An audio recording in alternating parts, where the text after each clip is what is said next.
Next up, last but not least, Representative Tabke. Let me find your bill. Thank you. 2418, Representative Tabke. Representative Tabke, you have an amendment. You have a DE4. Are you looking to adopt that amendment? Yes, ma'am. All right. I move the DE4 amendment. And do you want to explain your amendment? Yes, so we have, first off, thank you very much, Madam Chair and Chair Lee, for hearing this today. I really appreciate everyone's time on this. This is a project Chair Lee and I have been working on and talking about on and off for quite some time. And so this is a continuation of his bill that he had last year for making sure that there are capital maintenance programs in place for when bonding money is for local jurisdictions and political subdivisions. And so this amendment is taking what we've been working on, and MMB had a really great suggestion last week for how we can do this simpler and have more clarity for it. And so this amendment is reflecting that work. Okay. Members, questions, comments? All right. All in favor? Aye. Any opposed? All right. Amendment is adopted. Thank you, Representative Tabke. To your bill. Thank you very much, Chair Franzen. So with this bill, what we are working on trying, so I'm not asking for any money today, so that's not happening here. This is a policy work that I wanted to get everyone's feedback on and thoughts. We have been working together with League of Minnesota Cities, Coalition Greater Minnesota Cities, small cities, and a variety of other folks for this language. And what it will do is requires to have a maintenance, capital maintenance plan for projects that are come through bonding committees, through capital investment. And so what this was born from is in the city of Shakopee, I used to be the mayor of Shakopee, and so we have funds are available. So when we heard in local government, the city manager came and discussed the funds that were the special revenue funds that are in the city of Shakopee, and those special revenue funds are what are used for maintenance plans, and so for our city. And so what we're trying to do and looking at here is having the same concept for anything that has bonding, so that we don't have continued coming back for additional money for maintenance programs and for other safety programs and things for money that comes through the bonding committee, so that we're able to make sure that that is used for its highest and best use and not for maintenance of projects has been happening often through things. And so this plan, what it will do is it will, on the information provided from cities on bonding requests, it will require that they check a box that says whether they have, the political subdivision has a plan for maintenance and preservation of the project. And so the goal here, as I said, is to make sure it's very clear that communities are in charge of the maintenance and of the preservation of that project once the state and taxpayers of Minnesota have invested in it. So just like everyone's thoughts, opinions as we move forward and work on this for possible bill for 2026. Representative Tabke, I want to thank you for taking the concerns of the members. I know this issue Representative Chair Lee has worked on, Representative Hansen has made suggestions on, so I do want to appreciate the work that all of you have done on this topic. So it's a checkbox, basically, is what I'm understanding. So let's say a city checks no because their population is so small, the tax base isn't quite there, and they check box no. Would the intent to be then, if there is a no check, no check, see, I can't talk today either, Representative Scraba. So it's not just you, I got to pick on myself too. Would the intention be to not fund those projects? I mean, let's talk about that. Yeah, thank you for that question. So the intention, at least my intention, would be simply for information and allowing for the Capital Investment Committee and members to know and understand if there is a maintenance plan available for that.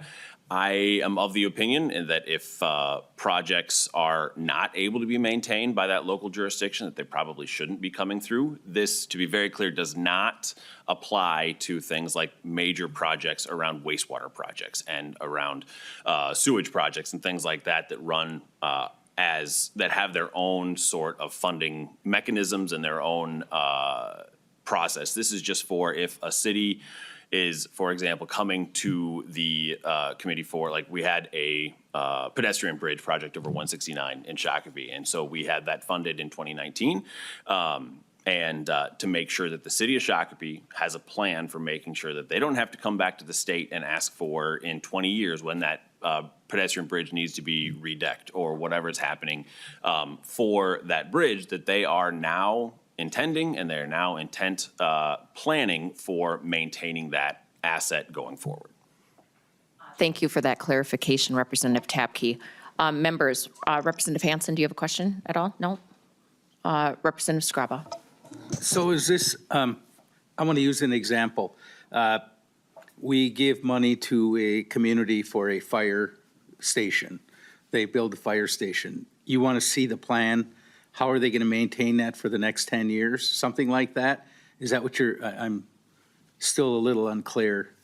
Representative Tapke. Yeah, Chair Franzen and Representative Scriba, yes, that's exactly it, is to make sure that that community has a plan for preservation and maintaining that asset into the future so that once, however many years down the road, that needs to have a new roof or whatever that needs, that's not coming back to the state for more, so that we're able to make sure that we are targeting our investments and not just maintaining other folks. Representative Scriba. Yeah, and thank you, Chair. And I did that with a group that was looking for some water main or sewer. You know, I'm like, well, what's your plan for maintenance? And they all kind of looked at each other like, you know, and I'm like, no, you gotta have some kind of plan. You know, yeah, we're gonna give you the money and you get to build it. And everyone's like, yes, but what about the next group of people that have to do what you're doing now? Are you putting some aside? And I can see where the league and folks are, again, if you have, not knocking city administrators or managers, but if they have a clue, they'll be doing that so we don't have to deal with that. But a lot of times it's not that way, or like the chair said, sometimes small communities don't have access to that. And I don't know, I mean, other than saying, hey, maybe you guys should do this, have you thought about doing this? So you just want to make it part of the informational process? Is that what the goal, the plan here is? Representative Tapke. Yeah, Chair Franzen and Representative Scriba, yes, that's exactly it. This is not saying yes or no, whether a project can or cannot move forward. This is simply making sure that we're establishing the intent and making sure that we're establishing the information that, and as Chair Franzen and I talked about, like, I would love to be on the bonding committee. It just doesn't work for my life. It would be a problem for me, because I wouldn't be able to attend all the tours and all the things. It just wouldn't work. And so I wouldn't like to be a full committee member if I'm going to commit to it. And and this is my contribution on there, is making sure that we're getting the information required and that everyone has the ability to make decisions based off of that information. So if we have a city that is perpetually and continuously not maintaining the assets that they have, that is a decision, a factor in a decision that will come forward. Thank you. Representative Sexton. Thank you, ma'am. Great initiative. In fact, I'm willing to help. I'm looking especially at subparagraph 2, capital project plan required and certification of plan. So the use of commissioners there, what was the vision there as far as a state commissioner, as a county commissioner? It gets to who's doing the rulemaking on different types of projects, for example, wastewater projects that would lay out what the checklist is for basically how to do capital maintenance and all that versus a road project and things like that. And then who's going to validate it? It says commissioner, but I'm trying to understand a little bit more detail. Representative Tapke. Chair Franzen and Representative Sexton, so that is on the bill that we were working on previously, and we're working off of the DE4 on this.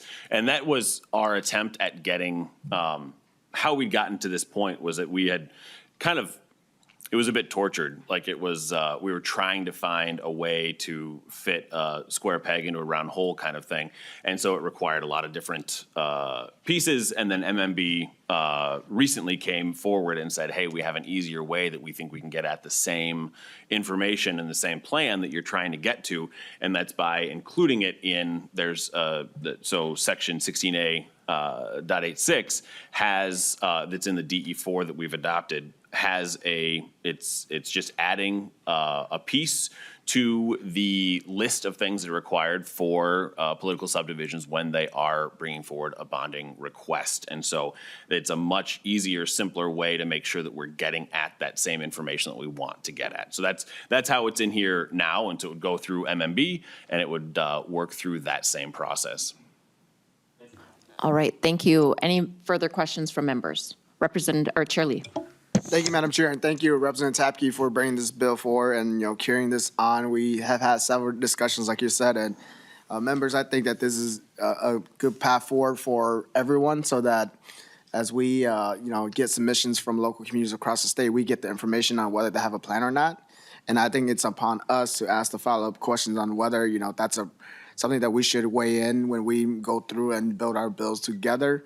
I think the example that I used, for my own city, when you have a $40 million bridge and you have a capital improvement plan, you should have a plan in place to take care of it and not come to the state. And so I think that that's for all of us to consider that, there are projects out there that are very costly, and, if there's no plan to take care of it, and 30 years, 40 years down the line, they're asking the state to fund for it, and, is that really good for the state of Minnesota going forward? And so just wanted to make sure that as we weigh these different difficult decisions, there's information for all of us to consider. Thank you, Madam Chair. Thank you, Chair Lee. And then Representative Tapke, a suggestion that I have, just because I have a lot of apprehension about this topic, and this actually, your amendment helps a lot.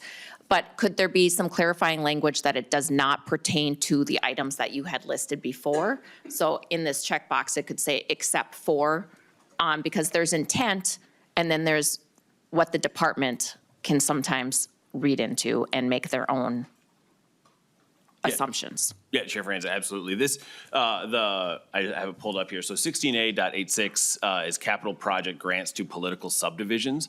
And so that runs under its own, as I understand anyway, its own world, but we can absolutely add the clarifying language to that without a problem. Yes. Okay, that would help alleviate some of my concerns.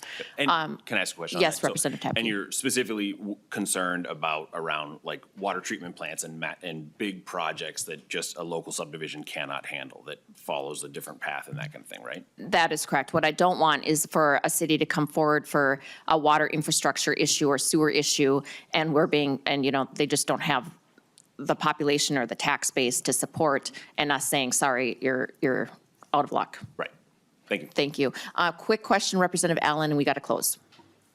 Thank you, Madam Chair. Have you talked to ran this past the League of Minnesota Cities, Minnesota Association of Townships? Could you dive into that a little bit more, please, Representative? And Representative Allen, he has done the work with the League of Minnesota Cities, but Representative Tapke, please.